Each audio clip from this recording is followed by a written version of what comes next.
il est nécessaire et de considérer plus avant la voie céleste, d'avoir bien en vue la finalité de cette voie, l'aboutissement de la voie céleste à laquelle nous sommes invités.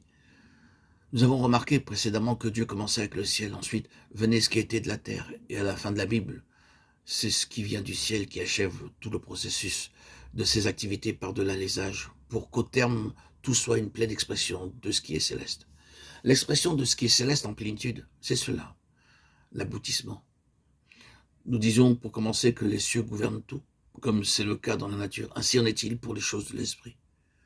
Tout est gouverné par les cieux, et la terre et tout ce qui est terrestre doit avoir un lien avec cela et répondre à ce qui est céleste. Considérons-le comme une vérité spirituelle. Ce qui est vrai dans le domaine naturel de la création est aussi une expression de la pensée de Dieu.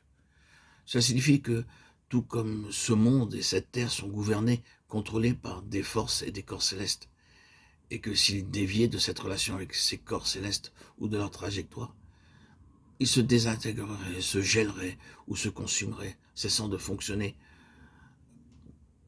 comme un tout organisé. De la même manière, c'est vrai aussi spirituellement. La Bible tout entière est catégorique sur ce fait. Ce qui est ici-bas a un rapport avec ce qui est dans le ciel, et tout vient du ciel et doit répondre au ciel et s'ajuster par rapport au ciel.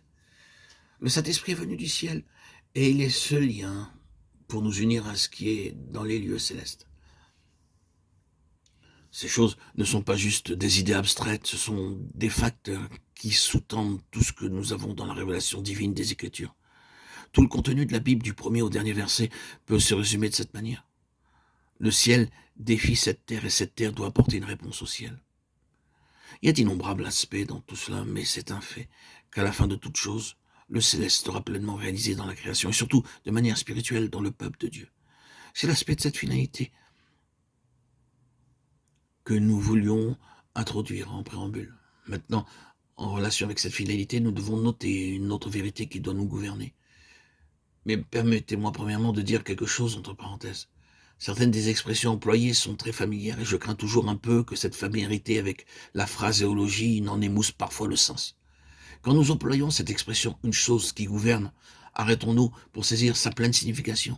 Cela signifie que si nous sommes sous le gouvernement d'une loi, nous ne pouvons pas échapper à cette loi. Il y a des lois de la nature agissant dans nos corps et dans ce monde. Elles existent, et si vous ignorez ces lois, cela ne les rendra pas inopérantes pour autant.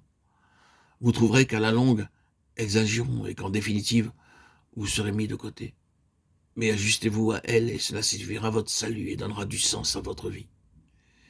Elles gouvernent que vous l'aimiez ou non. Par exemple, ce qu'un homme aura semé, il le moissonnera aussi.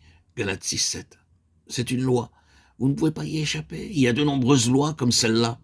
Ainsi, quand nous parlons d'une loi ou d'une vérité qui gouverne, c'est quelque chose d'établi par Dieu dans son univers. Et il est préférable de le découvrir et d'obéir.